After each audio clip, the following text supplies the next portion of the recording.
So when I set out to write this book, I was thinking about when I read middle grade books as a kid, in my interpretation, like when I was reading like Percy Jackson, Harry Potter, those sorts of stories. The parents in middle grade books that I read were always either perfect, absent, or dead. They just had kind of like no involvement in the story. And I think it's important for kids to realize that their parents are people as well. They're just as complex as they are. Most parents are just people trying their best.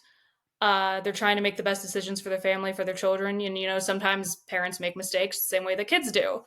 So I kind of wanted to introduce parents that went on the adventures with the kids and were also struggling to make the right decisions, which is how I got, into the situation where there is Damien, the dad, Lloyd, and the mom, who are all struggling to make the correct decisions for Zadie and Persephone, the children.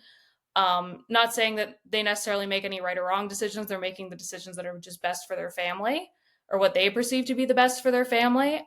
We learn a little bit more about their upbringing throughout the book. Damien and Freya, the mom and the dad, both grew up as game wardens.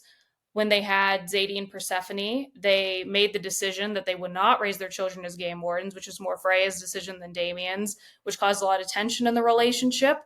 And then we later find out, when everything happens, that it was kind of all for naught because Zadie and Persephone end up like going down the game warden path anyway. So it feels more real to have parents that are struggling making the correct decisions, that are trying their best, that sometimes make mistakes.